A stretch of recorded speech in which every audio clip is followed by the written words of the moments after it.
ലൂക്കോസിൻ്റെ സുവിശേഷം 17-ാം അധ്യായം 28 മുതൽ 32 വരെയുള്ള വാക്യങ്ങൾ.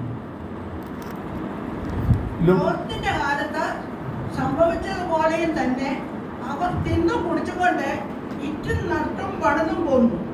എന്നാൽ ലോത്ത് സോദോം വിട്ട നാളിൽ ആകാശത്ത് നിന്ന് തീയും ഗന്ധകവും പെയ്ത എല്ലാവരെയും മുടിച്ചു കളഞ്ഞു. മനുഷ്യപുത്രൻ വെളിപ്പെടുന്ന നാളിൽ അവണ്ണം തന്നെയാവും. അത് വീട്ടിനുള്ളിൽ ഇരിക്കുന്നവൻ വീട്ടിനകത്തുള്ള സാധനം എടുപ്പാൻ ഇറങ്ങിപ്പോകരുത്. അവണ്ണം വയലിൽ ഇരിക്കുന്നവനും പിന്നോക്കം തിരിയരുത്. ലോത്തിന്റെ ഭാര്യയെ ഓർത്തുകൊണ്ടേ മതി.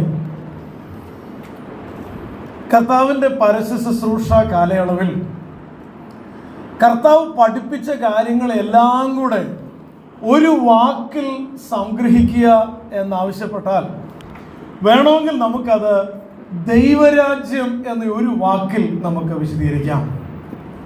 കർത്താവിൻ്റെ ഉപമകൾ, എല്ലാ ഉപമകളും എടുത്താൽ ദൈവരാജ്യത്തെക്കുറിച്ചാണ്. വരുവാനുള്ള ദൈവരാജ്യം. ദൈവരാജ്യത്തിന് വേണ്ടി നിങ്ങൾ കാത്തിരിക്കണം. നിങ്ങൾ പ്രതീക്ഷയോടെ ദൈവരാജ്യത്തെക്കുറിച്ചുള്ള ചിന്തകൾ തന്നെ കേൾക്കാമെന്ന ജനത്തിൻ്റെ മനസ്സിനകത്ത് എത്രത്തോളം നിറയ്ക്കാമോ അതായിരുന്നു കർത്താവിൻ്റെ പരസ്യശുശ്രൂഷ മുഴുവനും കർത്താവ് പരിശ്രമിച്ചത്. അപ്പൊ ഈ ഭാഗം അങ്ങനെയുള്ള ഒരു സന്ദർഭമാണ്. ഇതിൻ്റെ പശ്ചാത്തലം എന്ന് പറയുന്നത് 20-ാമത്തെ വാക്യത്തിൽ ദൈവരാജ്യം എപ്പോൾ വരുന്നു എന്ന് പരീശന്മാർ ചോദിച്ചു. അതിൻ്റെ മറുപടിയായിട്ട് കർത്താവ് പറഞ്ഞ രണ്ട് പഴയ നിയമത്തിലെ ഉദ്ധരണികൾ. അതിൽ ഒന്ന് നോഹയുടെ കാലത്ത് സംഭവിച്ചതുപോലെ, 2 ലോത്തിനെ ഓർത്തുകൊള്ളുവീൻ. എന്നിട്ടാണ് പറയുന്നത് ഇത് പെട്ടെന്ന് സംഭവിക്കും. ദൈവരാജ്യത്തിൻ്റെ വരവ്, അതായത് കർത്താവിൻ്റെ മടങ്ങി വരവ്, കാഹളനാദം പെട്ടെന്ന് സംഭവിക്കും. അപ്പോൾ ആ സമയത്ത് ചിലപ്പോൾ 2 പേർ കിടക്കമേലായിരിക്കും. ഒരു വ്യക്തി പോകും, മറ്റേ വ്യക്തി കൈവിടപ്പെടും. 2 പേർ വയലിൽ ആയിരിക്കും. ഒരു വ്യക്തി പോകും, മറ്റേ വ്യക്തി കൈവിടപ്പെടും. 2 പേർ തിരികനിന്മേൽ പൊടിച്ചുകൊണ്ടിരിക്കും. ഒരുത്തിയെ കൈക്കൊള്ളും, മറ്റവളെ ഉപേക്ഷിക്കും എന്ന് ഞാൻ നിങ്ങളോട് പറയുന്നു. ഞാൻ ഇത് നേരത്തെ പറഞ്ഞിട്ടുണ്ടായിരിക്കാം. ഈ ഒരു റേഷ്യോ നമ്മളെ ഞെട്ടിപ്പിക്കുന്നതാണ്. ഇതൊരു റേഷ്യോ ആയിട്ട് ചിന്തിച്ചാൽ നമ്മൾ ഞെട്ടിപ്പോകും. കാരണം 50% പേരെ പോകുള്ളൂ എന്നാണ് ഇതിൻ്റെ ഒരു അർത്ഥം. 2 പേരിൽ ഒരാൾ എന്ന് വെച്ചാൽ 50% ആളുകളെ പോകത്തുള്ളൂ. 2 പേര് ഒരേ ലെവലിൽ നിൽക്കുന്നവരാണെങ്കിലും അതിനകത്ത് നിന്ന് 50% കൈവിടപ്പെടും എന്നൊരു കാര്യം നമ്മളെ ഞെട്ടിപ്പിക്കുന്നതാണ്. രണ്ടാമത് വേറൊരു കാര്യം കൂടെ ചിന്തിച്ച് നോക്കിയേ. ഇത് എഴുതിയത് 1-ാം നൂറ്റാണ്ടിലാണ്. 1-ാം നൂറ്റാണ്ടിലാണ്. 60-70 AD 60-70 കാലഘട്ടങ്ങളിലൊക്കെ മനുഷ്യൻ വിചാരിച്ചുകൊണ്ടിരുന്നത് ഭൂമി പരന്നതാണ്. ഭൂമിയിൽ എല്ലായിടത്തും ഒരേ സമയമാണ്, ഒരേ സീസണാണ്. ഇവിടെ വെളിച്ചമാണെങ്കിൽ ലോകത്ത് മുഴുവൻ വെളിച്ചമാണ്. അത്രേ അവർക്ക് ലോകത്തെക്കുറിച്ച് അറിയുമായിരുന്നുള്ളൂ. 4-ാം നൂറ്റാണ്ടൊക്കെ വന്നപ്പോഴാണ് ഗലീലിയോ പറയുന്നത് ഭൂമി ഉരുണ്ടതാണ്. അപ്പോൾ അത് അംഗീകരിക്കാൻ മനുഷ്യന് പറ്റിയില്ല. 12-ാം നൂറ്റാണ്ട് 13-ാം നൂറ്റാണ്ടൊക്കെ വന്നു കഴിഞ്ഞപ്പോൾ മനുഷ്യൻ കപ്പലെടുത്ത് യാത്ര ചെയ്യാൻ തുടങ്ങി. യാത്ര ചെയ്തപ്പം മനുഷ്യന് മനസ്സിലായി ഈ കാണുന്നതല്ല ഭൂമി, ഭൂഖണ്ഡങ്ങളുണ്ട്. കുറച്ചുകൂടെ കഴിഞ്ഞപ്പോൾ 14-ാം നൂറ്റാണ്ടും 15-ാം നൂറ്റാണ്ടൊക്കെ വന്നപ്പോൾ മനുഷ്യന് മനസ്സിലായി ഒരിടത്ത് രാത്രിയാകുമ്പം വേറൊരിടത്ത് പകലാണ്, ഒരിടത്ത് വൈകുന്നേരമാകുമ്പം വേറൊരിടത്ത് രാവിലെയാണ്. ഇത് മനസ്സിലാക്കാൻ മനുഷ്യന് നൂറ്റാണ്ടുകൾ കാത്തിരിക്കേണ്ട വന്നു. പക്ഷെ 1-ാം നൂറ്റാണ്ടിൽ എഴുതി വെച്ചിരിക്കുക കർത്താവിൻ്റെ കാഹളം ധ്വനിക്കുന്ന ഒരു നിമിഷം 2 പേർ വയലിൽ, 2 പേർ തിരികലിൽ പൊടിച്ചുകൊണ്ടിരിക്കും, 2 പേർ കിടക്കയിലായിരിക്കും. കിടക്കയിലായിരിക്കുന്ന രാത്രി, വയലിലായിരിക്കുന്നത് പകല്, തിരികലിൽ പൊടിക്കുന്നത് വൈകുന്നേരം. ഒരു നിമിഷത്തിൽ ഭൂമിയിൽ രാത്രിയും പകലും വൈകുന്നേരവും ഉണ്ട് എന്ന് അന്നേ വചനത്തിൽ എഴുതി വെച്ചു. ശാസ്ത്രത്തിന് മനസ്സിലാകുന്നത് പിന്നെ വചനം മാറില്ല. വചനത്തിന്റെ വള്ളിയെങ്കിലും പുള്ളിയെങ്കിലും മാറില്ല. അതോർത്ത് ഞാൻ കർത്താവിന് സ്തോത്രം ചെയ്യുന്നു. അപ്പൊ ശരിക്കും പറഞ്ഞാൽ ഇവിടെ കർത്താവിന്റെ വരവിനെ കുറിച്ചും ദൈവരാജ്യം ഈ ഭൂമിയിൽ സ്ഥാപിക്കപ്പെടുന്നതിനെ കുറിച്ചും കർത്താവ് പഠിപ്പിക്കുന്നതിൻ്റെ ഭാഗമായിട്ട് പറഞ്ഞ ഒരു ഉദാഹരണമാണ് ഇന്നത്തെ നമ്മുടെ പ്രസംഗ വിഷയം, അല്ലെങ്കിൽ നമ്മുടെ ചിന്താ വിഷയം. അപ്പൊ ആ വാക്യത്തിലേക്ക് ഒന്നും കൂടെ വരികയാണ്. ലോത്തിന്റെ കാലത്ത് സംഭവിച്ചതുപോലെ തന്നെ അവർ തിന്നും കുടിച്ചും കൊണ്ട് വിറ്റും നട്ടും പണിതും പോന്നു. എന്നാൽ ലോത്ത് സോദോം വിട്ട നാളിൽ ആകാശത്ത് തീയും ഗന്ധകവും പെയ്ത് എല്ലാവരെയും മുടിച്ചു കളഞ്ഞു. മനുഷ്യപുത്രൻ വെളിപ്പെടുന്ന നാളിൽ അവണ്ണം തന്നെയാകും. ലോത്തിന്റെ ജീവിതം ഒരു ഭയങ്കര ഉദാഹരണമാണ്. അത് പഠിക്കുന്നതും അത് മനസ്സിലാക്കുന്നതും കർത്താവിൻ്റെ വരവും അന്ത്യനാളും ക്രിസ്തുവിൻ്റെ മടങ്ങി വരവും ദൈവരാജ്യവും അതിലേക്കുള്ള നമ്മുടെ പ്രവേശനവും അതിനുവേണ്ടിയുള്ള ഒരുക്കവും ഒക്കെ നമ്മളെ സഹായിക്കുന്ന ഒരു ഉദാഹരണമാണ്. ലോത്തിൻ്റെ ജീവിതം തുടങ്ങുന്നത് ശരിക്കും പറഞ്ഞാൽ അബ്രഹാമിൻ്റെ കരുണയിലാണെന്ന് പറയും, അല്ലെങ്കിൽ അബ്രഹാമിൻ്റെ പിതാവിൻ്റെ ഒരു കരുണയിലാണ് എന്ന് നമുക്ക് പറയാൻ പറ്റും. ഉൽപ്പത്തി പുസ്തകത്തിൽ അതിൻ്റെ 11-ാം അധ്യായത്തിൽ 27-ാമത്തെ വാക്യം, തേരഹിൻ്റെ വംശപാരമ്പര്യമാവിത്. തേരഹ് അബ്രഹാമിനെയും നാഹോറിനെയും ഹാരാനെയും ജനിപ്പിച്ചു. ഹാരാൻ ലോത്തിനെ ജനിപ്പിച്ചു. എന്നാൽ ഹാരാൻ തൻ്റെ ജന്മദേശത്ത് വെച്ച് കൽദയരുടെ ഒരു പട്ടണമായ ഊരിൽ വെച്ച് തന്നെ തൻ്റെ അപ്പനായ തേരഹിന് മുൻപേ മരിച്ചുപോയി. അപ്പോൾ ലോത്തിൻ്റെ അപ്പനായ ഹാരാൻ തൻ്റെ പിതാവിൻ്റെ ലോത്തിൻ്റെ ഗ്രാൻഡ് ഫാദർ മരിക്കുന്നതിന് മുമ്പേ ഫാദർ മരിച്ചു. അപ്പോൾ ഗ്രാൻഡ് ഫാദർ ലോത്തിനെയും കൂടെ സ്വന്തമായിട്ട് കൂടെ കൂട്ടി. അബ്രഹാമും നാഹോരും ഭാര്യമാരെ എടുത്തു. എന്നിട്ട് അതിന് 31-ാമത്തെ വാക്യം, തേരഹ് തൻ്റെ മകനായ അബ്രഹാമിനെയും ഹാരാൻ്റെ മകനായ തൻ്റെ പൗത്രൻ ലോത്തിനെയും തൻ്റെ മകനായ അബ്രഹാമിൻ്റെ ഭാര്യയായി മരുമകളായ സാറയെയും കൂട്ടി കൽദയരുടെ പട്ടണമായ ഊരിൽ നിന്ന് കനാൻ ദേശത്തേക്ക് പോകുവാൻ പുറപ്പെട്ടു. അവർ ഹാരാൻ വന്ന് അവിടെ പാർത്തു. ഹാരാൻ വെച്ച് മരിച്ചു. അപ്പോൾ ഈ മനുഷ്യൻ, തേരഹ് എന്ന മനുഷ്യന് കനാൻ ദേശത്തേക്ക് പോകാൻ വേണ്ടി ഒരാഗ്രഹമുണ്ടായി. അദ്ദേഹമാണ് ഈ യാത്ര പുറപ്പെട്ടപ്പോൾ തൻ്റെ മകനായ അബ്രഹാമിൻ്റെ കൂട്ടത്തിൽ തൻ്റെ മകൻ്റെ മകനായി ലോത്തിനെയും കൂടെ കൂട്ടി. അബ്രഹാമിനെ പോലെ തന്നെ കുടുംബത്തിൻ്റെ അംഗമായി അപ്പൻ മരിച്ചുപോയ ഈ അനാഥനായ ലോത്തിനെ കൂടെ കൂട്ടി. അപ്പം അത് കഴിഞ്ഞ് അടുത്ത അധ്യായം വരുമ്പം ദൈവം തമ്പുരാൻ വന്ന് അബ്രഹാമിനോട് പറഞ്ഞു, ഞാൻ നിന്നെ കാണിപ്പായിരിക്കുന്ന ദേശത്തേക്ക് നീ പുറപ്പെടുക. അപ്പോൾ കനാൻ ദേശത്തേക്ക് അബ്രഹാം പുറപ്പെട്ടപ്പോൾ കൂട്ടത്തിൽ ലോത്തിനെയും കൊണ്ടുപോയി. വേണമെങ്കിൽ അബ്രഹാമിന് പറയാൻ, ലോത്ത് ഇവിടെ നിന്നാൽ മതി, ഞാൻ പോവുകയാണ്, അതെൻ്റെ ആഗ്രഹമാണ്, എൻ്റെ അപ്പൻ്റെ ആഗ്രഹം ഞാൻ നിവർത്തിച്ചോളാം, നീ വരണോ വേണ്ടയോ നീ തീരുമാനിച്ചോ, പക്ഷേ നിന്റെ കൂടെ കൊണ്ടുപോകാൻ എനിക്ക് താല്പര്യമില്ല, എനിക്കത് ഭാരം, ഒന്നും പറഞ്ഞില്ല. അബ്രഹാം ലോത്തിനെ സ്വന്തം മോനെ പോലെ കരുതി, തൻ്റെ സഹോദരൻ്റെ മകനാണെങ്കിലും സ്വന്തം മകനെ പോലെ കരുതി തൻ്റെ യാത്രയിൽ കൂടെ കൂട്ടി. അങ്ങനെയാണ് ഈ ലോത്തിൻ്റെ ജീവിതം തുടങ്ങുന്നത്. പക്ഷേ ഈ ലോത്തിൻ്റെ കാലത്തിൻ്റെ ഒരു പ്രശ്നം ഇവിടെ കർത്താവ് ചൂണ്ടിക്കാണിക്കുന്നത്, ഈ മനുഷ്യൻ അബ്രഹാമിൻ്റെ കൂടെ യാത്ര പുറപ്പെട്ട് കുറേ അങ്ങ് ചെന്ന് കഴിഞ്ഞപ്പോൾ തൻ്റെ ജീവിതത്തിലൊരു വലിയ പരാജയം സംഭവിച്ചു. ആ പരാജയം എന്താണെന്ന് ചോദിച്ചാൽ, ലോത്തും അബ്രഹാമും എല്ലാവരും കൂടെ മിസ്രയീം ദേശത്ത് പോയൊരു ചരിത്രം ഈ അധ്യായത്തിൻ്റെ അടുത്ത അധ്യായത്തിലുണ്ട്. മിസ്രയീം ദേശത്ത് അവർ പോകാനുള്ള കാരണം ക്ഷാമമുണ്ടായി. അതായത് ഈ അബ്രഹാമും ലോത്തും എല്ലാവരും കൂടെ ദൈവം കാണിപ്പാനിക്ക് ദേശം പുറപ്പെട്ടു. അവർ 12-ാം അധ്യായത്തിൻ്റെ അവസാനം 12-ാം അധ്യായത്തിൻ്റെ അവസാനം അവർ അവിടെ വന്നു, കനാൻ ദേശത്ത് വന്നു.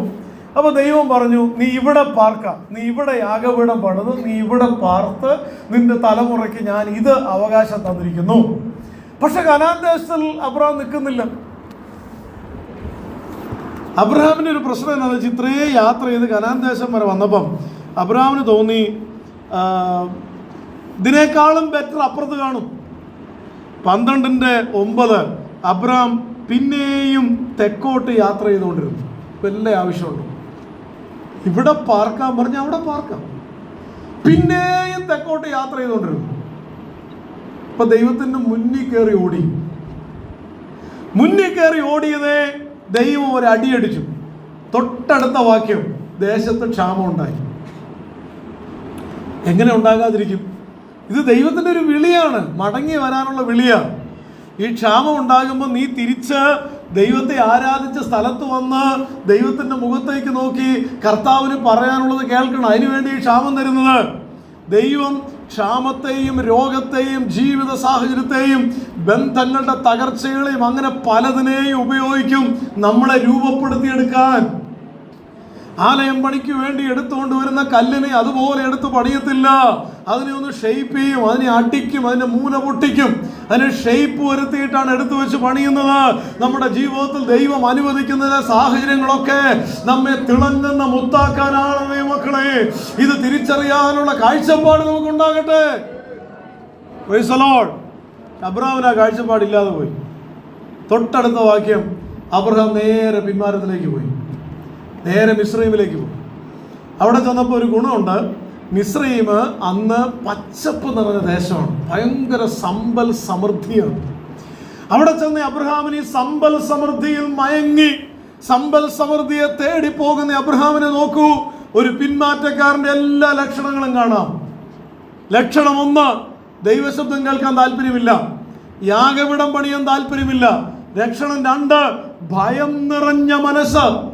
കാണിപ്പായിരിക്കും ദേശത്തേക്ക് പുറപ്പെട്ടപ്പോൾ ഒരു ഭയമില്ലായിരുന്നു. പക്ഷെ ഇപ്പോൾ ഞാൻ മിസ്രൈമിൽ ചെല്ലുമ്പോൾ അവരെന്നെ കൊല്ലും, ഭയമാണ്. സ്വന്തം ജീവനെ കുറിച്ചുള്ള ചിന്ത വന്നു. ഇതുവരെ ദൈവത്തെ കുറിച്ചുള്ള ചിന്ത ഉണ്ടായിരുന്നുള്ളൂ. സ്വയം രൂപപ്പെട്ടു വന്നു. അപ്പൊ തന്റെ ഭാര്യയെ വിളിച്ചിട്ട് പറഞ്ഞു, നീ പറയണം എൻ്റെ സഹോദരിയാണെന്ന് പറയണം. അങ്ങനെ പറഞ്ഞാൽ നിന്നെ ഫറവോൻ പിടിച്ചോണ്ട് പോകും, പക്ഷെ എനിക്ക് പൈസ കിട്ടും. ആ സഹോദരിയെ ഓർത്താൽ സത്യം പറഞ്ഞാൽ സങ്കടം തോന്നും. പക്ഷെ ഞാൻ ഓർക്കുകയായിരുന്നു, ഇന്നത്തെ സാറാമാരുടെ അബ്രഹാംമാർ പറഞ്ഞാൽ എങ്ങനെ ഇരിക്കും. നമ്മൾ ഇന്ന രാജ്യത്തോട്ട് പോവാണ്, അവിടെ ചെല്ലുമ്പോൾ നീ എൻ്റെ സിസ്റ്ററാന്ന് പറഞ്ഞേക്കണം. അങ്ങനെ പറഞ്ഞാൽ എന്തായാലും നിന്നെ പിടിച്ചോണ്ട് പോകും. അപ്പോൾ എനിക്ക് എൻ്റെ ജീവിതം രക്ഷപ്പെടും. ഇത് കേട്ടാൽ ഇന്നത്തെ സാറാമാരാണെങ്കിൽ പറഞ്ഞാൽ നാണമില്ലേ നിങ്ങൾക്ക് അങ്ങനെ പറയാൻ? നിങ്ങൾ വിശ്വാസത്തിൻ്റെ വീരനാണത്രേ. തിരിച്ചിത്രയും കൂടെ പറയാം, എൻ്റെ കൊക്കിൽ ജീവനുള്ള കാലത്തോളം ഞാൻ വിളിച്ചു പറയും നിങ്ങളുടെ ഭാര്യയാണ്. അങ്ങനെ ഇപ്പോൾ എൻ്റെ മാനം വിറ്റ് നിങ്ങൾ പൈസ ഉണ്ട്, ഇങ്ങനെയൊക്കെയല്ലേ പറയേണ്ടത്. പക്ഷെ ആ സാറ മിണ്ടി. നമുക്ക് തോന്നുന്നു ഇത്ര ബലഹീനമാണ് ആ സഹോദരി. എനിക്ക് തോന്നുന്നത് മിണ്ടിയിട്ട് കാര്യമില്ല. കാരണം പിന്മാറ്റത്തിൽ പോകുന്ന ആൾ ബ്ലൈൻഡാണ്, കണ്ണ് അന്ധമായത്. പുള്ളിക്ക് കാണുന്നത് മിസ്രൈമിൻ്റെ പച്ചപ്പ് മാത്രമേ ഉള്ളൂ. പൈസ എന്ന് പറയുന്നൊരു കാര്യമല്ലാതെ വേറൊന്നും പുള്ളിയുടെ മുമ്പിലില്ല. അങ്ങനെ വന്നപ്പോൾ ഭാര്യയും കുടുംബ ബന്ധങ്ങളും മുഴുവനും തകർന്നടിയുകയാണ്. ഇങ്ങനെയുള്ള ഒരു മനുഷ്യനോട് വാദിക്കാൻ പോയാൽ സ്വന്തം ആത്മീയതയോട് തീരുമെന്ന് തോന്നിയിട്ടായിരിക്കാം സാറ മിണ്ടിയില്ല. പക്ഷെ ഒരു കാര്യം അവിടെ എനിക്ക് മനസ്സിലായി, അബ്രഹാമിനോട് മിണ്ടിയില്ലെന്നേ ഉള്ളൂ, പറയേണ്ട ദൈവത്തോട് തൻ്റെ കാര്യം മുഴുവൻ പറഞ്ഞു. സാറയെ പിടിച്ചോണ്ട് പോയി. പക്ഷെ അന്ന് സ്വർഗത്തിലെ ദൈവം അവിടെ ഇറങ്ങി വന്ന് ഫറവോനോട് പറഞ്ഞു, തൊട്ടു പോകരുത്, എൻ്റെ മോളാ. ഹല്ലേലൂയ. അപ്പം ഫറവോൻ പിറ്റേ ദിവസം അബ്രഹാമിനെ വിളിച്ചു, നീ എന്താ എന്നോട് പറഞ്ഞത്? ഇത് നിന്റെ ഭാര്യയല്ലേ? അബ്രഹാം പറഞ്ഞു, അതെ. നിപ്പ് കണ്ടോ? തലയും കുമ്പിട്ട് കുറ്റബോധത്തോടെ തല നിവർത്തി നോക്കാൻ പറ്റാതെ നിൽക്കുന്ന അബ്രഹാമിൻ്റെ കാഴ്ച. ആ കൗൺസിലിൽ ഇരിക്കുന്ന സകല പ്രമാണിമാരും പരിഹസിച്ച് തിരിച്ചു അബ്രഹാമിനെ. നാണമുണ്ടോ സ്വന്തം ഭാര്യയെ സഹോദരി എന്ന് പറയാൻ? എന്നിട്ട് വിട്ടുപൊക്കോളാൻ പറഞ്ഞു. അങ്ങനെ പോകുന്ന കൂട്ടത്തിൽ 2 പ്രശ്നങ്ങൾ അബ്രഹാമിന് കിട്ടി. ഒന്നാമത്തെ പ്രശ്നം, ഹാഗാർ എന്നൊരു ദാസി. ജീവിതകാലം മുഴുവൻ ഒരു മുള്ളായി മാറാൻ അത് മതിയായിരുന്നു. രണ്ടാമത്തെ പ്രശ്നം, അബ്രഹാം മാനസാന്തരപ്പെട്ടു, നേരെ തിരിച്ച് കനാൻ ദേശത്ത് വന്നു, യാഗപീഠം പണിതു, ആരാധന തുടങ്ങി. പക്ഷെ ലോത്തിന്റെ മനസ്സിൽ മിസ്രയീമിന്റെ പച്ചപ്പ് അവശേഷിച്ചു. വിളി കിട്ടാത്ത ലോത്ത്, തെരഞ്ഞെടുപ്പ് രൂപപ്പെടല് ജീവിതത്തിനകത്ത് നടക്കാതെ പോയ ലോത്ത്, തനിക്ക് പച്ചപ്പ് കണ്ടപ്പോൾ മറക്കാൻ പറ്റുന്നില്ല. തൻ്റെ ഹൃദയം മുഴുവൻ ഈ പച്ചപ്പിലോട്ട് ചാഞ്ഞു. അടുത്ത് സംഭവിക്കുന്നത്, കനാൻ ദേശത്ത് വന്നപ്പോൾ അവിടെ ക്ഷാമം ഉണ്ടാകും, അവിടെ പ്രശ്നങ്ങളുണ്ടാകും. വാഗ്ദത്ത നാടാണെന്ന് പറഞ്ഞിട്ട് കാര്യമൊന്നുമില്ല. ഈ ഭൂമിയിൽ ജീവിക്കുന്നിടത്തോളം കാലം ചിലപ്പോൾ നല്ല സീസൺ വരും, ചിലപ്പോൾ നല്ലതല്ലാത്ത സീസൺ വരും. ഒരു സീസണിലും കർത്താവിനെ വിട്ടു പോകുന്നവരല്ല വിശ്വാസം നിൽക്കുന്നവർ. ഇത് പാഠങ്ങൾ ജീവിതത്തിന് അനുഭവം കൂടെ പഠിച്ചയാളാണ് അബ്രഹാം. ഞാൻ ഓർക്കുന്നുണ്ട്, ഒരിക്കൽ ട്രെയിനിൽ യാത്ര ചെയ്തപ്പോൾ എൻ്റെ നേരെ ഓപ്പോസിറ്റ് സീറ്റിലിരിക്കുന്ന ഒരു മുസ്ലിമാണ്. അപ്പം ഞങ്ങളിങ്ങനെ സംസാരിച്ച് വന്നപ്പോൾ സുവിശേഷം പറയാൻ തുടങ്ങി. അപ്പോൾ ഈ മനുഷ്യന് പിന്നെ പറ്റത്തില്ല. പുള്ളി അങ്ങ് ദേഷ്യപ്പെട്ട് എഴുന്നേറ്റ് ആക്രോശിച്ച് വല്ലാതെ പുള്ളി എന്നോട് പറയുന്നത്, നിങ്ങൾ എന്താ നിങ്ങളുടെ ബൈബിളിൽ എഴുതിയിരിക്കുന്നത്? നിങ്ങളുടെ ബൈബിളിൽ നോഹ കണ്ടുപിടിച്ച് കിടന്നു എന്ന് എഴുതിയിട്ടില്ലേ? ഇതൊക്കെയാണോ ബൈബിള്? ഇപ്പം എനിക്ക് അദ്ദേഹത്തോട് പറയണമെന്നുണ്ട്, പക്ഷെ എന്നെ മിണ്ടിക്കത്തില്ല പുള്ളി. അപ്പം എന്നെ മിണ്ടിക്കുമായിരുന്നെങ്കിൽ ഞാൻ പറയാൻ ആഗ്രഹിച്ച് ഇത്രയേ ഉള്ളൂ. വേദപുസ്തകത്തിൽ എഴുതി വെച്ചിരിക്കുന്ന ഒരു വ്യക്തികളും ലെജൻസ് അല്ല, നമ്മുടെ മിത്തല്ല. വേദപുസ്തകത്തിൽ എഴുതി വെച്ചിരിക്കുന്ന ഓരോ വ്യക്തികളും പച്ച മനുഷ്യരാണ്. അവരുടെ ജീവിതത്തിൽ പരാജയങ്ങൾ ഉണ്ടായിട്ടുണ്ട്, അവരുടെ ജീവിതത്തിൽ വീഴ്ചകൾ ഉണ്ടായിട്ടുണ്ട്. പക്ഷെ ഈ വേദപുസ്തകം എന്നെ പഠിപ്പിക്കുന്നത് അവരുടെ ഓരോ വീഴ്ചകളിലൂടെയും അവർ പാഠങ്ങൾ പഠിച്ച് മടങ്ങി വന്ന ചരിത്രമായത്. ഈ ചരിത്രം എന്നോട് പറയുന്നു, എനിക്കും വീഴ്ചയുണ്ടാകാം, പക്ഷെ വീണിടത്ത് കിടന്ന് ഉരുളരുത്. അല്ലെ, വെളിപ്പാട് പുസ്തകത്തിൽ പറയുന്ന ആ വാക്ക് ഞാനൊന്നും കൂടെ ആവർത്തിക്കട്ടെ. അഴുക്കുള്ളവൻ ഇനിയും അഴുക്കാടട്ടെ, നീതിമാൻ ഇനിയും തന്നെ തന്നെ നീതീകരിക്കട്ടെ, വിശുദ്ധൻ ഇനിയും തന്നെ തന്നെ വിശുദ്ധീകരിക്കട്ടെ. അഴുക്കിൽ കിടന്ന് അവൻ അഴുക്കാടുന്ന ഒരു തലമുറയിലേക്ക് ഈ വചനത്തിലെ ഓരോ വ്യക്തിത്വങ്ങൾ, അബ്രഹാം ഉൾപ്പെടെയുള്ള ആളുകൾ പറയുന്നു, എനിക്ക് വീഴ്ചയുണ്ടായി, ഞാൻ പരാജയപ്പെട്ടയാളാണ്, എൻ്റെ മനസ്സിനകത്ത് പച്ചപ്പ് കയറിയിട്ടുണ്ട്. പക്ഷെ ക്ഷാമം വരുമ്പോ ഒരിക്കൽ പോലും പിന്മാറ്റത്തിൽ പോകാൻ ഞാൻ പിന്നീട് ആഗ്രഹിച്ചില്ല. ഒരിക്കൽ പാഠം പഠിച്ചെങ്കിൽ പഠിച്ച പാഠത്തും ഞാൻ നിലനിൽക്കുമെന്ന് അബ്രഹാം നമ്മളെ പഠിപ്പിക്കുന്നത്. അപ്പൊ ക്ഷാമം ഉണ്ടായി, പിന്നെയും ക്ഷാമം ഉണ്ടായി. അബ്രഹാം പിന്മാരപ്പി പോയില്ല. അബ്രഹാം ആ ക്ഷാമത്തിലൂടെ യാഗപീഠം പണിത് ആരാധിച്ചുകൊണ്ടേയിരുന്നു. പക്ഷെ ലോത്തിനൊരു പ്രശ്നം. ലോത്ത് പറഞ്ഞു, നമുക്ക് മിസ്രൈമിൽ പോകണം. അബ്രഹാം പറഞ്ഞാണ്, ഇനി മേലാൽ ആ വഴിക്ക് ഞാൻ പോകത്തില്ല. അപ്പൊ ലോത്ത് പറഞ്ഞു, എന്നാൽ നമുക്ക് ഇപ്പുറത്തെ പട്ടണത്തിൽ പോവാം, സോദോം ഗോമോറ. അബ്രഹാം പറഞ്ഞു, ഞാൻ പോകത്തില്ല, എന്നോട് ഇവിടെ പാർക്കാൻ ദൈവം പറഞ്ഞെങ്കിൽ ഇവിടെ കിടന്ന് മരിച്ചാലും ഞാൻ ഇവിടെ തന്നെ പാർക്കും. അപ്പൊ ലോത്ത് പറഞ്ഞു, ഇങ്ങനെയൊക്കെ പറഞ്ഞാൽ ജീവിക്കാൻ ഒക്കുമോ? കാഴ്ചപ്പാടിനൊരു പ്രശ്നമുണ്ട്. ഞാൻ ഇന്നും ഓർക്കുന്നുണ്ട്, കുറെ വർഷങ്ങൾക്ക് മുമ്പ് ഈ പ്രാർത്ഥനാ മീറ്റിംഗ് ഉപേക്ഷയായി വിചാരിക്കുന്ന ഒരാളോട് ഞാൻ സംസാരിച്ചത്. അദ്ദേഹം ഒരു കട നടത്തുന്നയാളാണ്. അപ്പം ഞാൻ അദ്ദേഹത്തോട് പറഞ്ഞു, ബുധനാഴ്ച നമുക്ക് കുടുംബ പ്രാർത്ഥന ഉണ്ടല്ലോ, അപ്പം ബുധനാഴ്ച 8:30 അടയ്ക്കുന്നതിന് പകരം ഒരു 7 മണിക്ക് അടച്ചുകൂടെ? ഒരു ദിവസത്തെ കാര്യമല്ലേ ഉള്ളൂ, ബുധനാഴ്ച മാത്രം 8:30 അടയ്ക്കുന്നതിന് ഒരു 7 മണിക്ക് അടയ്ക്കും. അപ്പോൾ 7:30 ആകുമ്പോൾ വീട്ടിൽ ചെന്ന് കുടുംബ പ്രാർത്ഥനയ്ക്ക് വരാമല്ലോ. ഇത് ഞാനങ്ങ് പറഞ്ഞു കഴിഞ്ഞാൽ പുള്ളി എന്നെ തല്ലിയില്ലെന്നേ ഉള്ളൂ. പാസ്റ്റർക്ക് ബിസിനസിനെ കുറിച്ച് എന്തറിയാം? 8:30 അടയ്ക്കേണ്ട 7 മണിക്ക് അടച്ചാൽ പിന്നെ ആൾക്കാർ അങ്ങോട്ട് വരുമോ? ചുമ്മാ ഇങ്ങനെ വർത്താനം പറഞ്ഞുകൊണ്ടിരുന്നാൽ ജീവിക്കാൻ പറ്റത്തില്ല. സ്തോത്രം. അതായത് ഞാൻ പറഞ്ഞു വന്നത്, ഒരുപക്ഷെ അദ്ദേഹം പറഞ്ഞ കാര്യം ഉണ്ടായിരിക്കാം, എൻ്റെ കാഴ്ചപ്പാട് വേറെയാ, അദ്ദേഹത്തിൻ്റെ കാഴ്ചപ്പാട് വേറെ. പക്ഷേ ലോകത്തിൻ്റെ കാഴ്ചപ്പാടൊരു പ്രശ്നമുണ്ട്. ആ പ്രശ്നം എന്നാന്ന് ചോദിച്ചാൽ, ജീവിക്കണ്ടേ? പച്ചപ്പില്ലെങ്കിൽ ആടുമാടുകൾ നാളെ ഓരോന്നോരോന്നായി ചത്തുപോകും. വിശ്വാസം പറഞ്ഞുകൊണ്ടിരുന്ന ജീവിതം നടക്കുമോ? പക്ഷെ അബ്രഹാം പറയും, എനിക്ക് വിശ്വാസം മതി, ബാക്കി എന്നെ തമ്പുരാൻ എനിക്ക് വേണ്ടി കരുതും. വെറുതെയല്ല കർത്താവ് പറഞ്ഞത്, മുന്നമേ അവന്റെ രാജ്യവും നീതിയും നീ അന്വേഷിച്ച് തുടങ്ങിക്കോ, പുറകെ വരുന്നത് കാണാൻ നിനക്ക്. നന്മയും കരുണയും നിന്റെ ആയുഷ്കാലം മുഴുവനും നിന്നെ പിന്തുടർന്ന് കാണണോ? മുന്നമേ ദൈവത്തിന്റെ രാജ്യവും നീതിയും അന്വേഷിക്ക്. നഷ്ടമാകത്തില്ല. അങ്ങനെ നഷ്ടമായ ചരിത്രമില്ല. ഈ ഭൂമിയിലും നീ പ്രാപിക്കും, വരുവാനുള്ള ലോകത്തും നീ പ്രാപിക്കും. ദൈവത്തിന് വേണ്ടി ചെലവാക്കുന്നതും ദൈവത്തിന് വേണ്ടി ചെലവിടുന്നതും ദൈവത്തിന് വേണ്ടി ത്യാഗമെടുക്കുന്നതും കുറിച്ചു വയ്ക്കുന്ന ഒരു സ്വർഗമുണ്ട്. തുരുത്തിയിലാക്കി വയ്ക്കുമെന്ന്. അപ്പം ലോത്തിന് ഇതങ്ങ് സഹിക്കുന്നില്ല. അപ്പോൾ ലോത്ത്, നിങ്ങൾ പിന്നീട് ഇതൊക്കെ വായിച്ചു നോക്കണം, ഞാൻ പറഞ്ഞു വിടുന്നുള്ളൂ. ഇതിനകത്തെ ആത്മീയ ചിന്ത പറയാനാണ്. ലോത്തിന് ഈ അബ്രഹാമിനോട് വാദിച്ച് തർക്കിച്ച് നിൽക്കാൻ പറ്റത്തില്ല. കാരണം ലോത്ത് അബ്രഹാമിൻ്റെ മോൻ്റെ സ്ഥാനമല്ലേ. അപ്പോൾ മകൻ്റെ സ്ഥാനമായതുകൊണ്ട് അബ്രഹാം ഒരു കാര്യം പറയുമ്പോൾ പുള്ളിക്ക് തിരിച്ച് പറയാൻ ഒക്കുമില്ല. അത് പുള്ളിയുടെ ഒരു സ്റ്റാറ്റസും അവരുടെ കൾച്ചർ അനുസരിച്ച് അത് സാധ്യമല്ല.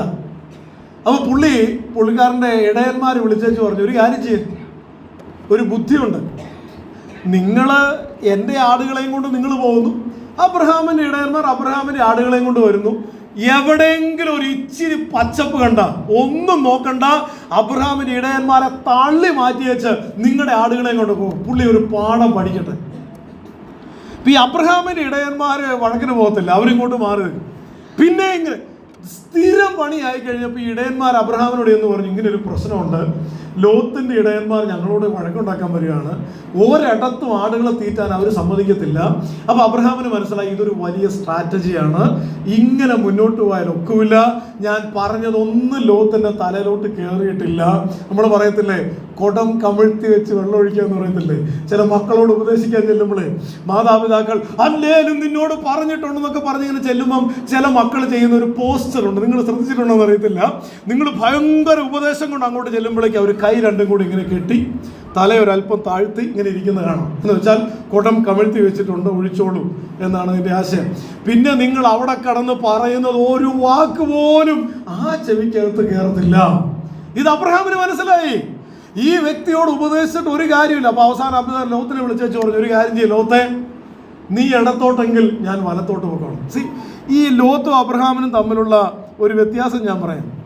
ഒന്നാമത്തെ വ്യത്യാസം, അബ്രഹാം ദൈവത്തെ അന്വേഷിച്ചു, ലോത്ത് ലോകത്തിന്റെ നന്മകളെ അന്വേഷിച്ചു. അതായത് വിശ്വാസത്തിന്റെ വീരനായി ഇന്നും പ്രഘോഷിപ്പിക്കപ്പെടുന്ന അബ്രഹാം എന്ന ശ്രേഷ്ഠനായ ഭക്തനും ലോകത്തിന്റെയും ജഡത്തിന്റെയും മോഹങ്ങളുടെയും പുറകെ പോയി അവസാനം എല്ലാം നഷ്ടപ്പെട്ടവനായി സ്വന്തം ഭാര്യ വരെ ഉപ്പുതൂണായി മാറിപ്പോയ ദാരുണ ചരിത്രമായ ലോത്തിന്റെയും വ്യത്യാസം എന്ത്? എന്തിനാണ് ഈ ലോത്തിന്റെ ഉദാഹരണം എടുത്ത് കർത്താവിന്റെ വരവിനെ കുറിച്ചും ദൈവരാജ്യത്തെ കുറിച്ചും അന്ത്യനാളുകളെ കുറിച്ചും പറഞ്ഞത്? ഒന്നാമത്തെ വ്യത്യാസം, അബ്രഹാം അന്വേഷിച്ചത് സ്വർഗത്തെയും ദൈവത്തെയും, ലോത്ത് അന്വേഷിച്ചത് ഈ ഭൂമിയെയും ഇവിടുത്തെ നന്മകളെയും. രണ്ട്, അബ്രഹാം കാണാത്തതിനെ വിശ്വസിച്ചു.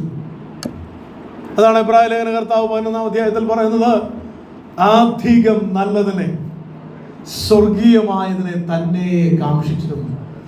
അതുകൊണ്ട് ദൈവം അവരുടെ ദൈവമെന്ന് വിളിക്കപ്പെടുവാൻ ലജ്ജിക്കുന്നില്ല.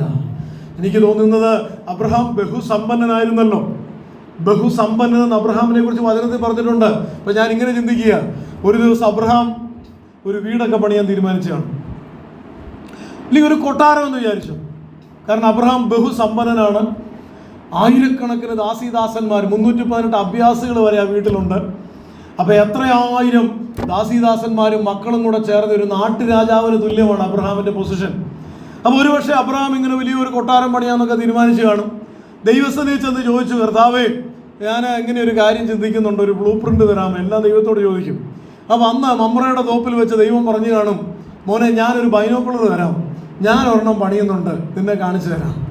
അബ്രഹാം ഇങ്ങനെ കർത്താവ് കൊടുത്ത ആ വിശ്വാസം എന്ന ബൈനോക്കുലർ വെച്ച് സ്വർഗത്തിലേക്ക് നോക്കിയപ്പോൾ ആകാശ സീമകൾക്കപ്പുറത്ത്, ഈ മേഘമണ്ഡലങ്ങൾക്കപ്പുറത്ത് സ്വർഗത്തിലെ ദൈവം ഒരുക്കുന്ന, ദൈവം ശില്പിയായി നിർമ്മിച്ചതും അടിസ്ഥാനങ്ങൾ ഉള്ളതുമായ ഒരു നഗരം അബ്രഹാം വിശ്വാസത്താൽ കണ്ടു. കൂടാരങ്ങളിൽ പാർത്തുകൊണ്ട് അതിനുവേണ്ടി കാത്തിരുന്നെന്നാണ് എബ്രായ ലേഖനം 11 നമ്മൾ വായിക്കുന്നത്. രണ്ട് കാര്യങ്ങൾ എഴുതിയിട്ടുണ്ട്. ഒന്ന്, ദൈവം ശില്പിയായി നിർമ്മിച്ചത്. രണ്ട്, അടിസ്ഥാനങ്ങൾ ഉള്ളവർ. അബ്രഹാം ഏറ്റുപറഞ്ഞു, ദൈവം പണിയാത്തതൊന്നും നിലനിൽക്കില്ല. അബ്രഹാം ഏറ്റുപറഞ്ഞു, ഇവിടെയുള്ള ഒന്നിനും അടിസ്ഥാനമില്ല. അടിസ്ഥാനമുള്ളത് സ്വർഗത്തിൽ ദൈവം പണിയുന്നതിന് മാത്രമേ ഉള്ളൂ. അതുകൊണ്ട് സന്തോഷത്തോടെ ഒരു പ്രവാസിയായിട്ട്, ഒരു നൊമാഡായിട്ട്, യാത്ര ചെയ്യുന്നവനായിട്ട്, ഒരിടത്തുനിന്ന് കൂടാരം പഠിച്ച് അടുത്തടുത്ത് അവിടെ നിന്ന് കൂടാരം ഇങ്ങനെ ജീവിച്ചു മരിച്ചു അബ്രഹാം. ലോത്തിന്റെ പ്രശ്നം, ലോത്ത് കാണപ്പെടുന്നതിനെ പിന്തുടർന്നു. കാണപ്പെടുന്ന പച്ചപ്പായിരുന്നു ലോത്തിന് മുഖ്യം, കാണപ്പെടാത്ത ചിലതായിരുന്നു അബ്രഹാമിന് മുഖ്യം. അടുത്തൊരു വ്യത്യാസം, ലോത്ത് വാദിക്കുന്നയാളായിരുന്നു, തർക്കിക്കുന്നയാളായിരുന്നു. സ്വന്തം കാര്യം നേടിയെടുക്കാൻ ഏത് അറ്റം വരെയും പോകുന്ന ലോകത്തിന്റെ ഭാഷയിൽ മിടുക്കനായിരുന്നു. കാര്യസാധ്യത്തിന് സൂത്രം ഉപയോഗിക്കാൻ ഇതുപോലെ സൂത്രശാലി വേറെ ഇല്ലെന്ന് ലോകം വാഴ്ത്തിപ്പാടുന്ന ഗണത്തിൽപ്പെട്ടയാളായിരുന്നു ലോത്ത്. പക്ഷെ അബ്രഹാമിന്റെ വ്യത്യാസം എന്താണെന്നറിയാമോ? വിട്ടുകൊടുക്കുന്നവരെ. കർത്താവ് പറഞ്ഞൊരു വാക്യം ഞാൻ ഓർക്കുകയാണ്. നല്ല തണുപ്പത്ത് നിങ്ങൾ ഇരിക്കുക, ഭയങ്കര തണുപ്പത്ത് ഇങ്ങനെ വിറച്ചിരിക്കുന്ന സമയത്ത് നിങ്ങളൊരു ജാക്കറ്റ് ഇട്ടിട്ടുണ്ട്, ജാക്കറ്റിന്റെ മേളിലൊരു പുതപ്പും പുതച്ചിട്ടുണ്ട്. ഇങ്ങനെ പുതപ്പും പിടിച്ച് ഇങ്ങനെ തണുത്ത് വിറച്ചിരുന്നപ്പോൾ ഒരുത്തൻ വന്ന് നിങ്ങളുടെ പുതപ്പ് പറിച്ചെടുക്കാൻ ശ്രമിച്ചു. അപ്പൊ കർത്താവ് പറയുക, നീ ആ പുതപ്പ് വിട്ടുകൊടുത്തേക്കണം, അതിന്റെ കൂട്ടത്തെ ആ ജാക്കറ്റും കൂടെ ഊരി അവന് കൊടുത്തേക്കണം. അപ്പൊ എനിക്കോ ഗിരിപ്രഭാഷണത്തിൽ പറഞ്ഞതാണിത്. തണുപ്പത്തിരിക്കുന്നവർക്ക് അത് മനസ്സിലാകത്തുള്ളൂ.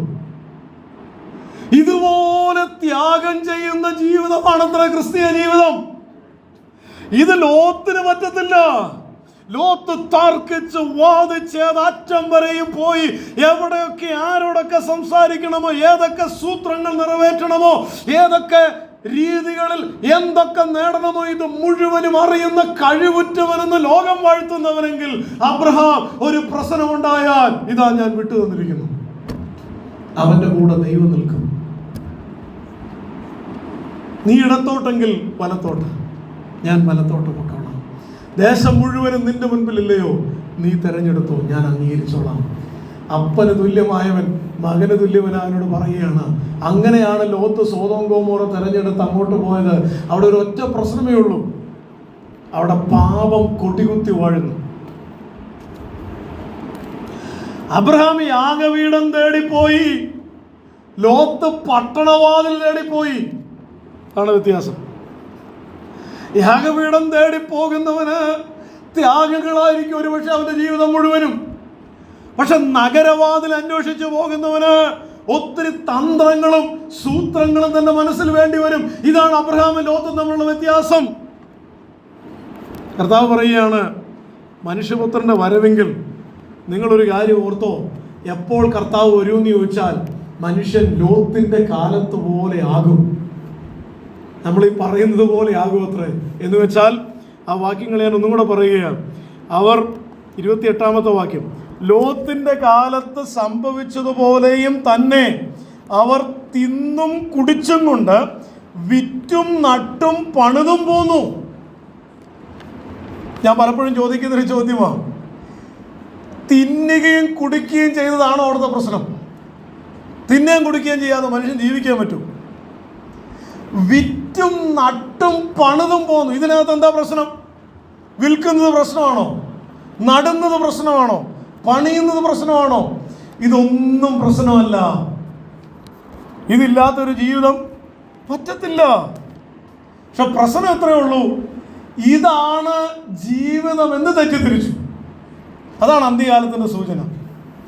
അന്ത്യകാലത്ത് ചില മനുഷ്യരെ കുറിച്ച് കർത്താവ് പറയുകയാണ്, കർത്താവിന്റെ വരവിനോട് ഏറ്റവും അടുത്ത് നിൽക്കുന്ന ഈ അന്ത്യനാളുകളിൽ അവരുടെ ഹൃദയം മുഴുവനും തിന്നുക, കുടിക്കുക, വിഴുക, നടുക, പണിയുക, പിന്നെയും തിന്നുക, കുടിക്കുക, നടുക, തിന്നുക, പണിയുക, പിന്നെ ഇത് തന്നെ.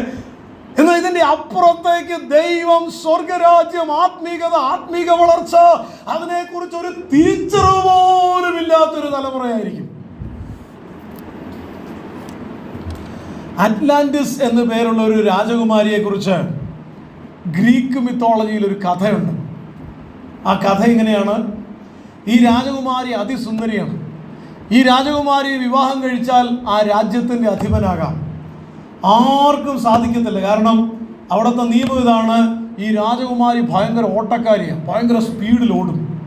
ഇവളെ ഓടി തോൽപ്പിക്കുന്ന ആൾക്ക് മാത്രമേ ഇവളെ വിവാഹം കഴിച്ചു കൊടുക്കത്തുള്ളൂ. ആരെല്ലാം ഓടാൻ വന്നിട്ടും അവർക്കാർക്കും ഇവളെ ഓടി തോൽപ്പിക്കാൻ പറ്റത്തില്ല. അവസാനം ഒരു ചെറുപ്പക്കാരൻ വന്ന് ഈ രാജകുമാരിയെക്കുറിച്ച് അന്വേഷിച്ചു. രാജകുമാരിയുടെ ജീവിതത്തെ മൊത്തത്തിലൊന്ന് പഠിച്ചു. അത് കഴിഞ്ഞപ്പോൾ അവന് മനസ്സിലായി ഈ രാജകുമാരിക്ക് ഒരു ബലഹീനതയുണ്ട്. അതെന്താന്ന് മനസ്സിലാക്കി ഇവൻ ചെയ്തത്, സ്വർണം കൊണ്ട് 3 ആപ്പിൾ ഉണ്ടാക്കി. ആ 3 ആപ്പിൾ ഉണ്ടാക്കാൻ അവൻ്റെ വസ്തുവക മൊത്തം വിൽക്കേണ്ട വന്നു. പക്ഷെ അവന് അറിയാം, അവൻ നാളെ രാജ്യത്തിൻ്റെ രാജാവാകാൻ പോവുകയാണ്, രാജകുമാരി വിവാഹം കഴിക്കും, അവളെ ഓട്ടത്തിൽ തോൽപ്പിക്കുമെന്ന് അതുപോലെ ഉറപ്പുള്ളത് കൊണ്ടാണ് ഇവൻ 3 സ്വർണ്ണ ആപ്പിൾ ഉണ്ടാക്കിയത്. 3 സ്വർണ്ണ ആപ്പിളും തൻ്റെ പോക്കറ്റിലിട്ട് ഓട്ടത്തിന് റെഡിയായി. വിസിൽ മുഴങ്ങിയത് ഒരൊറ്റ പാച്ചിലിന് 3 മിനിറ്റിനകത്ത് രാജകുമാരി ഇവനെ ഓട്ടേക്ക് ചെയ്തു. ഇവൻ 1-ാമത്തെ സ്വർണ്ണ ആപ്പിൾ എടുത്ത് ആ റോട്ടിലേക്ക് ഒരൊറ്റ ഏറെറിഞ്ഞു. നല്ല സൂര്യപ്രകാശത്തിൽ വെട്ടിത്തിളങ്ങണ സ്വർണ്ണ ആപ്പിൾ കണ്ടത് രാജകുമാരി ഓട്ടം നിർത്തി. അതെവിടെയാ വീണതെന്ന് തപ്പി. അതെന്താണെന്നറിയാനോ അതെടുക്കാനുമുള്ള വ്യഗ്രതയിൽ അതിൻ്റെ പുറകെ പോയപ്പോഴേക്കും പുള്ളി ഓടി കുറേ ദൂരം മുന്നോട്ട് പോയി. അത് തപ്പിയെടുത്ത് ഈ രാജകുമാരി അടുത്ത ഓട്ടത്തിന് ഇവന് ഓവർടേക്ക് ചെയ്തു. 2 മിനിറ്റ് കഴിഞ്ഞപ്പോൾ അവൻ രണ്ടാമത്തെ ആപ്പിളും വലിച്ചെറിഞ്ഞു. അത് തേടി അവൾ പോയപ്പോഴേക്കും അവൻ വീണ്ടും മുന്നോട്ട് ഓടി. വീണ്ടും ഇവനെ തോൽപ്പിച്ചപ്പോഴേക്കും 3ാമത്തെ ആപ്പിളും കൂടെ വലിച്ചെറിഞ്ഞ് അവൾ അതിൻ്റെ പുറകെ പോയത് അവൻ ഫിനിഷിംഗ് ലൈൻ ടച്ച് ചെയ്തു എന്ന് പറഞ്ഞൊരു കഥയുണ്ട്. ഓട്ടക്കളത്തിൽ ഓടുന്നവർ അനേകരെങ്കിലും ബിരുദ പ്രാപിക്കത്തില്ല എല്ലാവരും. അങ്ങുമിങ്ങും നോക്കിയാൽ നീ മുന്നിൽ പോകത്തില്ല. ലോത്തിന്റെ കാലം ഓർത്തുകൊള്ളുവീൻ. ലോത്തിന്റെ കാലത്ത് സംഭവിച്ചത് കാഴ്ചയുടെ പുറകെ പോയി, കാണപ്പെടുന്ന ചിലതിന്റെ പുറകെ പോയി. ഇതിന്റെ പേരാണ് ആത്മീക അന്ധത. കാണേണ്ടതിനെ കാണാൻ കഴിയുന്നില്ല. അബ്രഹാമിന്റെ വിശ്വാസത്തെയായിരുന്നു അദ്ദേഹം കാണേണ്ടിയിരുന്നത്. അബ്രഹാമിന്റെ കൂടെ നടന്നപ്പോൾ അബ്രഹാം ദൈവത്തെ എങ്ങനെ മുറുകെ പിടിച്ചു എന്നതായിരുന്നു ലോത്ത് കാണേണ്ടത്. അത് കാണാൻ കണ്ണില്ല. അബ്രഹാം ദൈവത്തിന് വേണ്ടി എങ്ങനെ ത്യാഗങ്ങൾ എടുത്തു എന്നതായിരുന്നു കാണേണ്ടിയത്. അത് കാണാൻ ലോത്തിന് സാധിച്ചില്ല.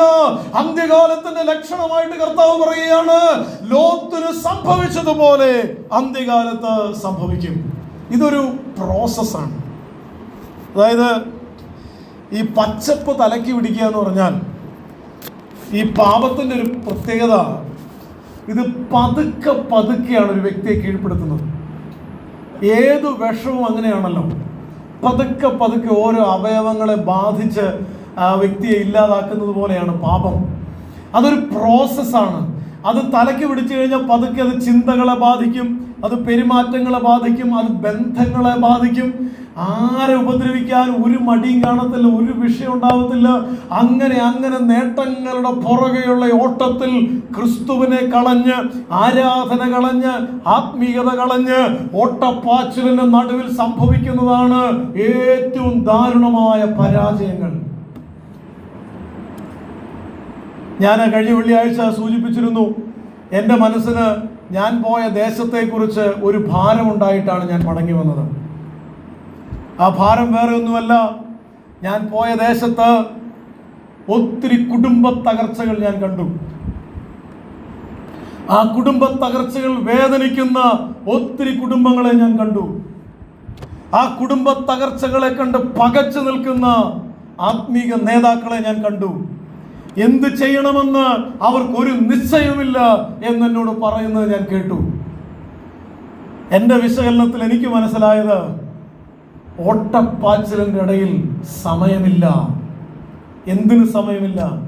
ഡ്യൂട്ടിക്ക് വൈകിയ പ്രശ്നം ഉണ്ടാവും. കൃത്യസമയത്ത് ഡ്യൂട്ടിക്ക് പോകും. ഞായറാഴ്ചകളിലൊന്നും ഡ്യൂട്ടി മുടക്കാനൊക്കില്ല. ആരാധനയ്ക്ക് പങ്കെടുക്കുന്നത് ചിലപ്പോൾ മാസത്തിൽ ഒരാഴ്ച, ചിലപ്പം മാസത്തിൽ ഒരാഴ്ചയും ആരാധനയ്ക്ക് പോകത്തില്ല. ഒരു ആത്മീയ കൂട്ടായ്മയ്ക്കും പോകത്തില്ല. Duty duty duty. കുടുംബമായിട്ട് പ്രാർത്ഥിക്കാനിരിക്കുന്നുണ്ടോ?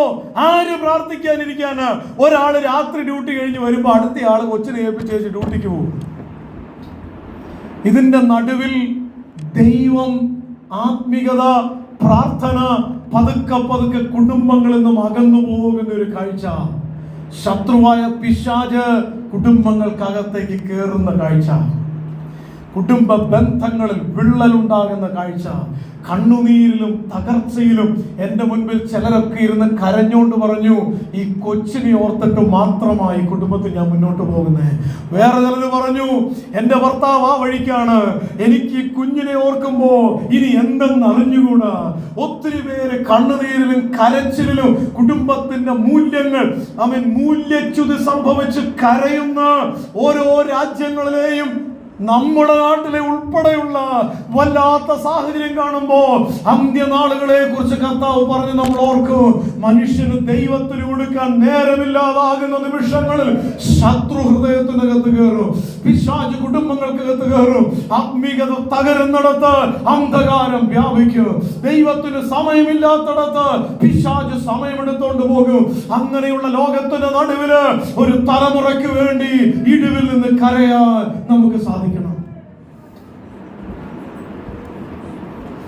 എത്ര തിരക്കുള്ള പഠനത്തിന്റെ ഇടയ്ക്കും നമ്മുടെ മക്കൾ വചനധ്യാനത്തിന് സമയമെടുക്കുന്നു എന്ന് നാം ഉറപ്പുവരുത്തണം.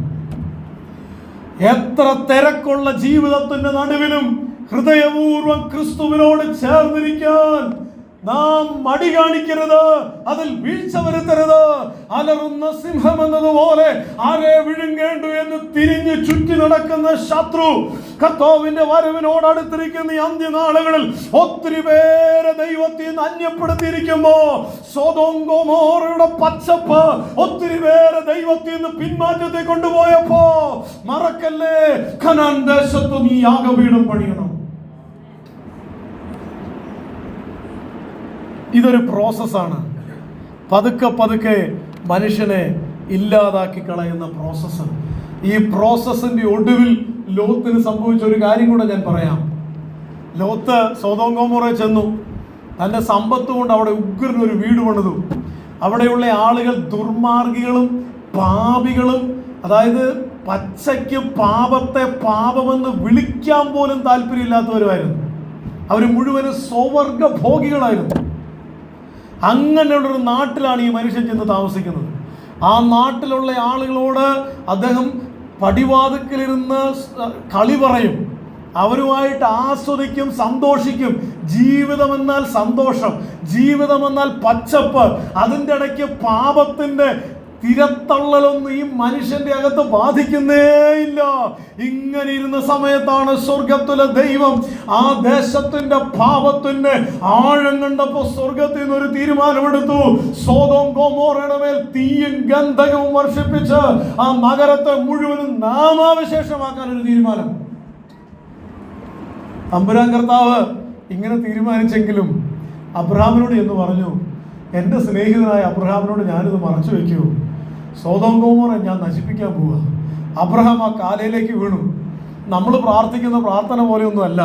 നമ്മൾ ചിലപ്പോൾ പ്രാർത്ഥിക്കുന്ന കേട്ടാൽ, ഞാൻ നേരത്തെ പറഞ്ഞിട്ടുണ്ടെന്ന് തോന്നുന്നു, ചില കൺവെൻഷനൊക്കെ നടക്കുമ്പോഴേ ആ മൈക്കിൻ്റെ ശബ്ദം കേൾക്കാം, തിരിയത്തില്ല. അപ്പോൾ നമ്മൾ ഇതെന്താണെന്ന് ശ്രദ്ധിച്ചു കഴിഞ്ഞാൽ ആരോടോ വഴക്ക് കൂടാൻ തോന്നും. ടോൺ അങ്ങനെയാണ്. ചിലരുടെ പ്രാർത്ഥനയുടെ ടോൺ ഇങ്ങനെയാണ്. വേറെ ചിലരുടെ പ്രാർത്ഥനയുടെ ടോൺ അങ്ങ് കമാൻഡ് ചെയ്യുക, നീ അങ്ങനെ ചെയ്യും, നീ അത് തരും. അങ്ങനെയാണോ ദൈവത്തോട് പറയേണ്ടത്? അപ്പൊ നമ്മുടെ പ്രാർത്ഥനയുടെ ഒരു രീതിയും ജസ്റ്ററും ടോണും ഉൾപ്പെടെ ഒരു വിധേയത്വത്തിന്റെ, ഒരു താഴ്മയുടെ ടോണായിരുന്നെങ്കിൽ. പക്ഷേ ദൈവസന്നിധിയിൽ ചെന്ന് പ്രാർത്ഥിക്കാൻ നിൽക്കുന്ന അബ്രഹാമിന്റെ ടോൺ ഞാൻ പറയാം. അബ്രഹാം ആദ്യം പറയുക, കർത്താവേ, അങ്ങയുടെ മുൻപിൽ അങ്ങയോട് മിണ്ടാൻ ഞാൻ ഇതുപോലെ എന്നോട് ക്ഷമിക്കണേ, എന്നോട് ദേഷ്യം തോന്നല്ലേ. അവിടെ ഒരു ഇത്ര നീതിമാന്മാരുണ്ടെങ്കിൽ, 30 പേരുണ്ടെങ്കിൽ, 20 പേരുണ്ടെങ്കിൽ. പിന്നെ അബ്രഹാം പറയുകയാണ്, പുഴുവും കൃമിയും പൊടിയും ഇങ്ങനെയൊക്കെയാണ് സ്വയം വിശേഷിപ്പിക്കുക. ദൈവത്തിന് മുമ്പിൽ ചെന്ന് നിൽക്കുമ്പോൾ മനസ്സിലാവുന്ന ഒരു കാര്യം ഞാനൊന്നും അല്ലെന്നുള്ളതാണ്. മറ്റുള്ളവരോട് താരതമ്യം ചെയ്ത് ചിലപ്പോൾ നമുക്ക് തോന്നും നമ്മൾ വലിയ ആളാന്ന് തോന്നും, പരീക്ഷന് തോന്നിയ പോലെ. പക്ഷെ ചുങ്കക്കാരൻ ദൈവത്തോട് താരതമ്യപ്പെടുത്തിയപ്പോൾ അയ്യോ ഞാനൊന്നുമില്ല. അപ്പം ഇവിടെ അബ്രഹാം പ്രാർത്ഥിക്കുന്ന പ്രാർത്ഥന, അരുത് കർത്താവ്, ഒരു 10 നീതിമാന്മാരെങ്കിലും ഉണ്ടെങ്കിൽ ആ ദേശത്തെ രക്ഷിക്കാമോ? കർത്താവ് പറഞ്ഞു 10 നീതിമാന്മാരുണ്ടെങ്കിൽ ഞാൻ രക്ഷിക്കാം. പക്ഷെ 10 പോലും ഇല്ല. എന്നാലും ദൈവത്തിന്റെ കരുണയിൽ ആ ദൂതന്മാർ ലോത്തിന്റെ വീട്ടിലോട്ട് ചെന്നു. എന്നിട്ട് പറഞ്ഞു, പെട്ടെന്ന് നീ റെഡി ആയിക്കോ, പ്രഭാതമാകുമ്പം നീയും നിന്റെ ഭാര്യയും നിന്റെ മക്കളും ആരൊക്കെ നിനക്കുണ്ട് അവരെല്ലാം കൂട്ടി ഈ നാട് വിട്ടു പോകണം. ഈ ദേശത്തെ ഞാൻ തീയും ഗന്ധകവുമായി ദഹിപ്പിക്കാൻ പോവുകയാണ്. ഇത് കേട്ട ഉടൻ തന്നെ ഉൽപ്പത്തി പുസ്തകം 19-ാം അധ്യായം 14-ാമത്തെ വാക്യം, അങ്ങനെ ലോത്ത് എന്ന് തൻ്റെ പുത്രിമാരെ വിവാഹം ചെയ്യുവാനുള്ള മരുമക്കളോട് സംസാരിച്ചു. അപ്പൊ അവിടെ അങ്ങ് സെറ്റിൽ ചെയ്യാൻ പുള്ളി തീരുമാനിച്ചു, അവിടുത്തുകാരെ കെട്ടാനും തീരുമാനിച്ചു. പക്ഷെ അബ്രഹാം ഒരിക്കലും അങ്ങനെ ചെയ്തില്ല. അബ്രഹാം തൻ്റെ മകൻ്റെ വിവാഹം വന്നപ്പം എലയാസറിനെ വിളിച്ചു പറഞ്ഞു, എൻ്റെ നാട്ടിൽ പോയിട്ട് ഞാൻ ജനിച്ചു വളർന്ന സംസ്കാരത്തിൽപ്പെട്ട ഒരാളെ എന്ന് പറഞ്ഞു. അപ്പൊ അവിടെ തന്നെ കെട്ടി, അവിടെ തന്നെ സെറ്റിൽ. അപ്പൊ നിങ്ങൾ എഴുന്നേറ്റ് ഈ സ്ഥലം വിട്ട് പുറപ്പെടുവീൻ, യഹോവ ഈ പട്ടണം നശിപ്പിക്കുമെന്ന് പറഞ്ഞു. അടുത്ത സെന്റൻസ്, എന്നാൽ അവൻ കളി പറയുന്നു എന്ന് അവന്റെ മരുമക്കൾക്ക് തോന്നിയെന്ന്. അപ്പൊ എന്തായി പറഞ്ഞു വരുന്നത്? അതായത് ദൈവം തമ്പുരാൻ തീയും ഗന്ധകവും അയച്ച് ഈ ദേശം നശിപ്പിക്കാൻ പോവുകയാണേ എന്ന് പറഞ്ഞ് അമ്മായപ്പൻ വിളിച്ചു കരഞ്ഞപ്പം മരുമക്കളാകാൻ പോകുന്ന ആൾക്കാർ കിടന്ന് കൈകൊട്ടി ചിരിച്ചു. അതെന്നാ കാര്യം?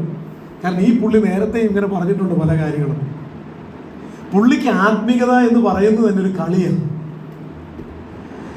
ഇത് നേരത്തെ ഇങ്ങനെ പുള്ളി സീരിയസ് ആയിട്ട് വർത്താനം പറയത്തില്ല.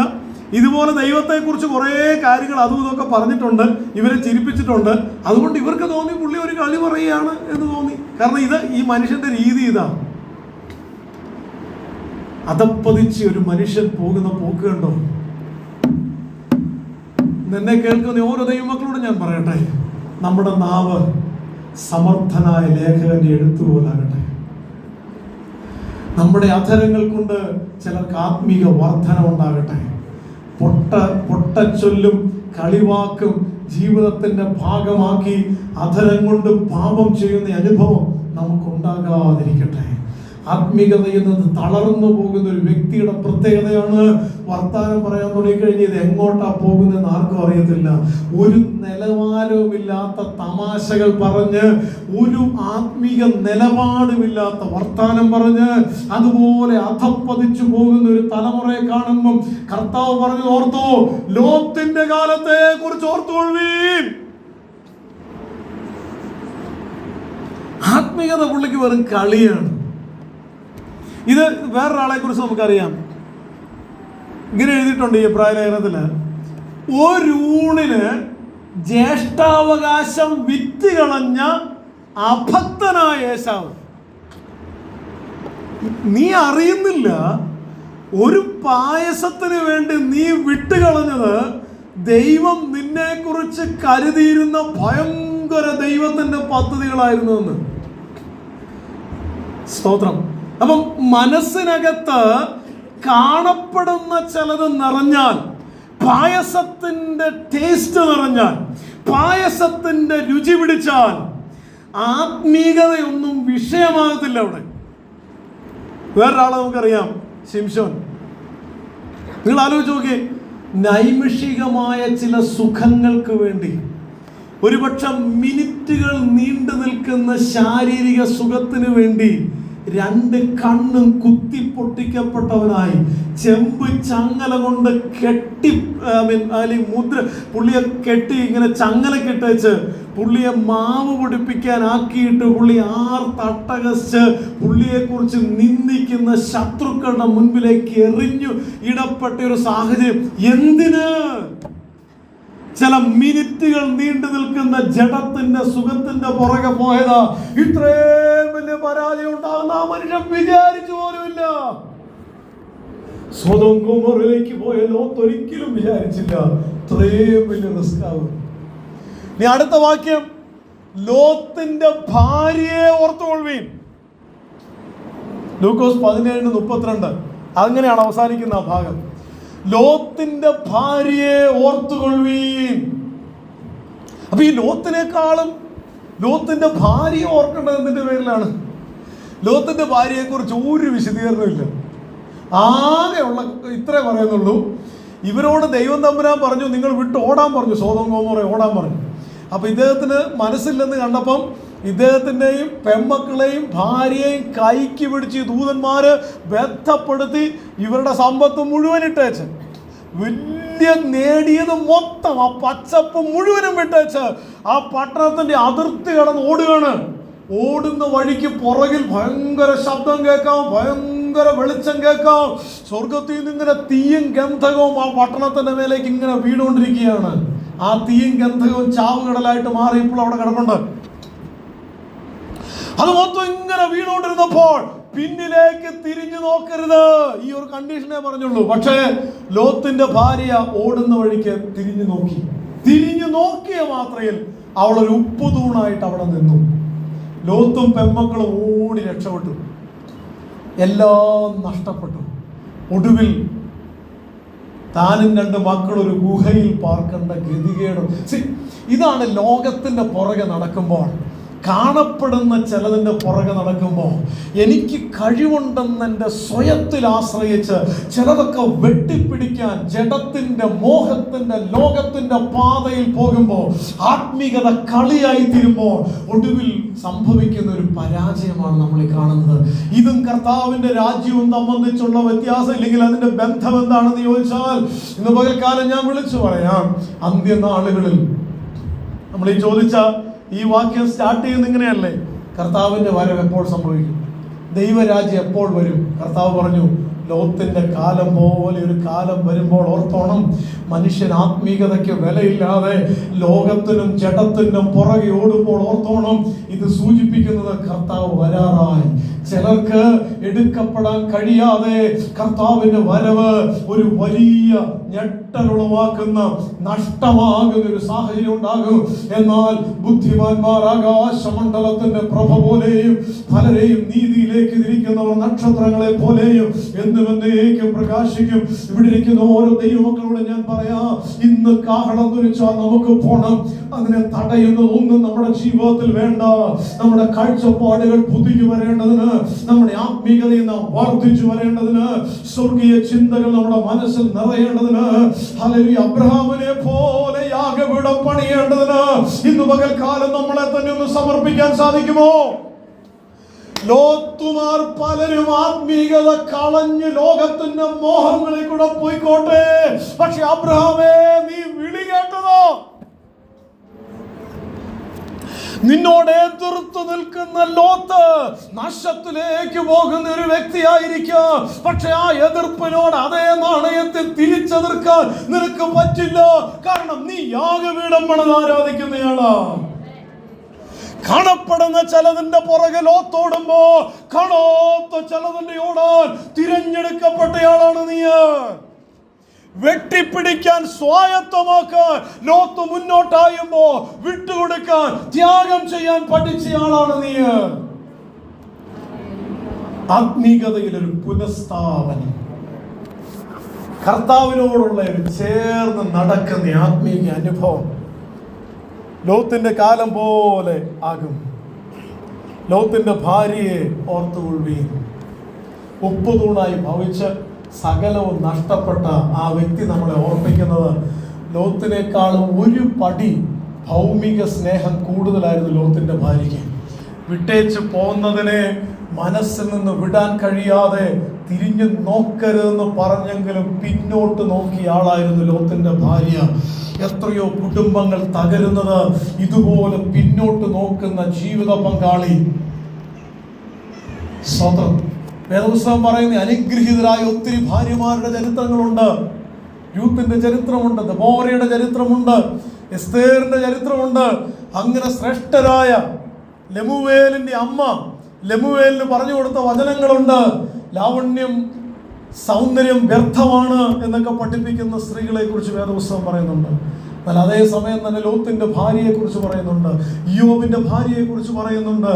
അതെ, അധപ്പതനത്തിലേക്ക് കാലെടുത്ത് വെച്ചവരെ കുറിച്ചും പറയുന്നുണ്ട്. ഇത് മുഴുവനും നമ്മൾ കേൾക്കുമ്പോൾ ഒരു തവണ കൂടെ ഈ വചനത്തിന്റെ കണ്ണാടിയുടെ മുന്നിൽ നിന്നുകൊണ്ട് നമ്മുടെ കർത്താവിനോട് നമുക്ക് ചോദിക്കാം, നാഥ, ലോത്തിന്റെ അനുഭവം എന്നിലുണ്ടെങ്കിൽ എന്നെ ഒന്ന് മാനസാന്തരപ്പെടുത്തണമേ. ലോത്തിന്റെ ഭാര്യയുടെ കാഴ്ചപ്പാട് എന്നിലുണ്ടെങ്കിൽ എന്നെ ഒന്ന് തിരിച്ചു കൊണ്ടുവരണമേ, എന്നെ ഒന്ന് മടക്കി കൊണ്ടുവരണമേ. എനിക്ക് പോണം, കാഹളം ധ്വനിക്കുമ്പോ എനിക്ക് ഇവിടെ നിന്ന് പോണം. എനിക്ക് ഈ ഭൂമി വിട്ടേച്ച് പോകാനുള്ളതാ, ഇവിടെയുള്ള സകലവും വിട്ടേച്ച് എനിക്ക് പോകാനുള്ളതാ. കൂടെ ഒന്നും കൊണ്ടുപോകാൻ എനിക്ക് പറ്റില്ല. ആകയാലോ നിത്യതയുടെ ദർശനത്തിൽ ജീവിക്കാൻ, വരുവാനുള്ളതിന്റെ വെളിച്ചത്തിൽ ജീവിക്കാൻ, വിശ്വാസത്തിന്റെ ചുവടുകളിൽ ജീവിക്കാൻ എന്നെ സഹായിക്കണമേ. ഈ പ്രാർത്ഥനയാകട്ടെ നമ്മുടെ പ്രാർത്ഥന. ഈ വചനങ്ങളാൽ ദൈവം നമ്മെ അനുഗ്രഹിക്കട്ടെ. ദൈവത്തിന് എഴുന്നേറ്റ് നിൽക്കാം. ഒരു ഗാനം ചേർന്ന് പാടി കർത്താവിനെ നമുക്ക് ആരാധിച്ച് പ്രാർത്ഥിച്ച് നമുക്ക് മീറ്റിംഗ് അവസാനിപ്പിക്കാം.